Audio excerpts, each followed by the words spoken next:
If you're a first-time listener of ADHD AF, this isn't the usual episode. This is part 7 of what was 8, but is actually going to be 9 mini episodes as part of a mini-series created for ADHD Awareness Month 2024. So October is ADHD Awareness Month, and this year's theme is Awareness is Key. So in these mini episodes, I'm practicing what I preach by leaning into the community as I advise all ADHDers to do.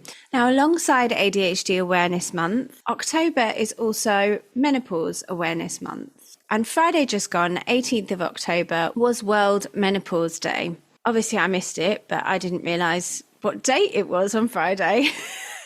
I knew that World Menopause Day was coming up, but dates and numbers are not my forte, as that is one of the ways that ADHD presents in me. So the purpose of the day was to raise awareness of menopause and the support options available for improving health and well-being. Perimenopause and menopause can make ADHD symptoms harder to manage. And that is because throughout the different stages of our lives, our hormone levels fluctuate, and this can exacerbate ADHD symptoms. A little while back, I had the wonderful Dr. Negligence on the podcast, well, a couple of times actually. I'm going to share a link in the show notes in case you missed it, or if you'd like to revisit it, to Dr. Negligence talking about multi-hormone sensitivity theory and explaining this in more depth. I will also put a link in the show notes to World Menopause Day, having missed it, but I'm raising ADHD awareness at the same time. So there's a link to that in the show notes, alongside a full description of what will be covered. So please do have a read before listening on to avoid hearing any topics that you may find triggering. And there is also a link there to free and immediate support for anybody who is struggling. So what you are about to hear are 3 snippets from 3 crucial conversations had over Zoom with members of the ADHD AF online peer support community. Now, in line of the theme of ADHD Awareness Month, I asked them to share the key piece of awareness that they would like raised this month. Having always said, ADHD services need to be patient-led, nothing about us without us, it's time to hear from the people who listen to and support the ongoing production of this podcast. The absolute legends who have received validation from the conversations held over 2 years on this platform. The peers supporting each other in the absence of adequate medical support. It's so important for those of us who have not been heard or supported to have our say. So I wanted to use the platform this special month the best way I could. So I'm going to hand you over to Leopard Print Army legends, Maria, Rachel, and Tracy. Hi, I'm Maria. I'm based in Vienna in Austria. I stumbled into the ADHDAF Discord on a day after getting into a ridiculous fight with my dad, who is obviously so ADHD, and I just didn't know what to do because he wouldn't listen, and then he'd blame it on me. I thought, what is this body doubling? I went on, and people got it. I decided 3 days before the event in Glasgow in December that, yeah, I can go. Of course I can go. I got off track now. I got diagnosed a year and a half ago after my lovely therapist asked me, say, have you ever been assessed for ADHD? And I was like, no, but my sister has been.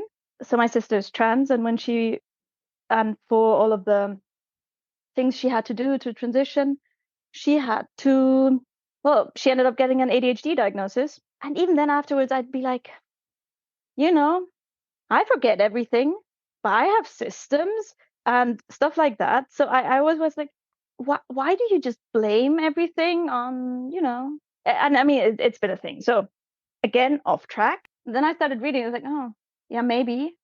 I went to a psychologist who then wrote down that I could not have ADHD because I finished a master's degree. I did music. I could handle a job. I was a good student. So no ADHD, even though most of those other more objective tests just looked like it. And then my psychiatrist was like, well, yeah, let's feel free to ignore that bit. I started medication and it helped a lot. It didn't cure anything, but it helped. Knowing about ADHD is what has helped me to turn so many things around. to recognize so many of the patterns where I'd used to blame myself. It has changed my life. Sometimes it doesn't look as obvious as you'd think it does, because sometimes you just mask it through other things. I could get through school in most things easily, but then I would struggle in other things. And sometimes I'd just be like, why can I not do the simplest thing? I have a piece of paper here since July. I need to call a number and say, I went back to work in June. I need to pay you money. And it's here every day. It's very simple. I'm not doing it. Yeah, I cannot hold on to a thought and I will talk too much. But if I don't know the people, I don't talk at all. So yeah, I lost my point. I have no point. No, you have many points. And I'm interjecting because you said the dreaded words. You said too much. You do not talk too much at all. And I think, no, but you don't. It's what society tells us, isn't it? And that you proved your point absolutely perfectly, is that it doesn't look how you think it's going to look. And just because you can get a master's degree, and, you know, you said you play music, you're actually a brilliant musician, you're a really talented musician, like all of these things that you can do, but you can't ring that bloody number. And that is perfect. That's a perfect point. Thank you very much. Well, thank you so much for having me on and letting me ramble. You really didn't ramble. You didn't ramble. You rambled less than I do. Hi, my name's Rachel and I'm 55. So I'm late coming into this alien family. ADHD is feeling like an imposter most of the time, not feeling like an adult, feeling like I don't belong anywhere, feeling misunderstood, thinking I've upset people. If they're sad, I probably did something wrong or forgot something. Basically, it's my fault.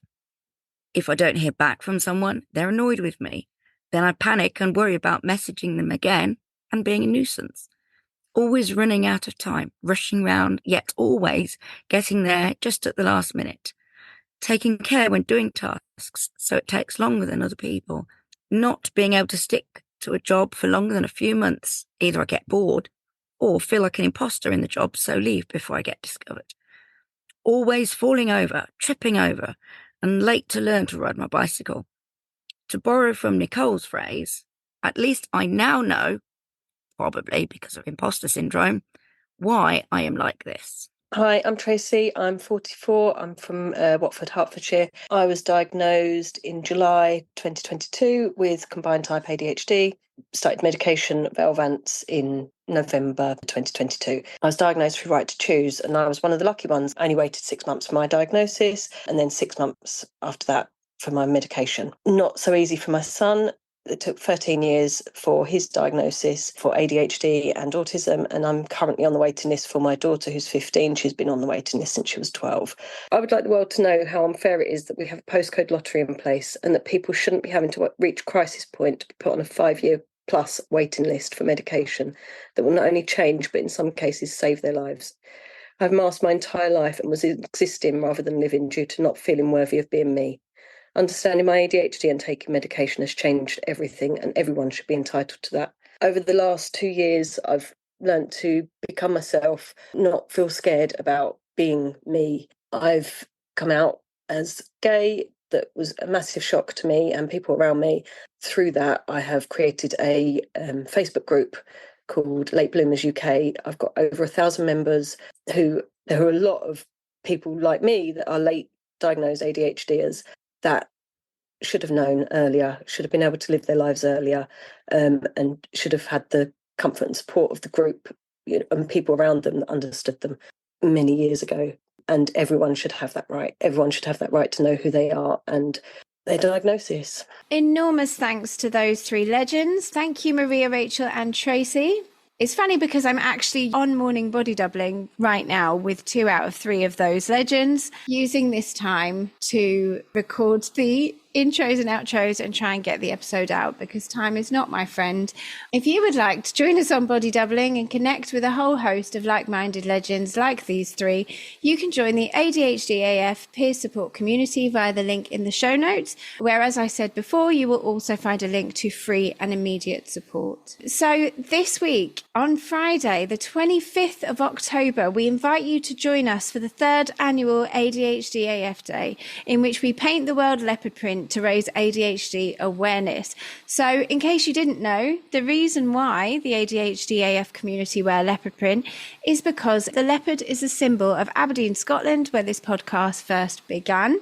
It also symbolises bravery, the reclaiming of power, and we are total Huns. So it's become the uniform of our community, uniting us all together. Each year, I ask listeners to simply wear at least one leopard print item, though you can be head to toe, I know I will be, on ADHDAF Day to stand in solidarity.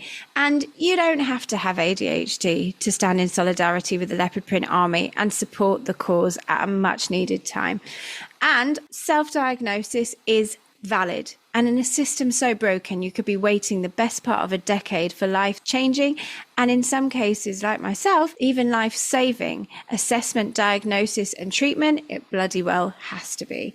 So please do join us this coming Friday, the 25th of October, for the 3rd instalment of this annual online event. Wear leopard print and take a selfie or video sharing your key piece of awareness you would like raised. What would you most like the world to know this ADHD Awareness Month? And then post it on your socials. Tag ADHDAF Podcast, hashtag ADHDAF Day, and I will reshare your messages so that we can amplify the voices of all of us who have been misdiagnosed, mistreated, and gone unheard for far too long. Myself and the Leopard Print Army, thank you so much for your support. It's time for the world to hear us roar.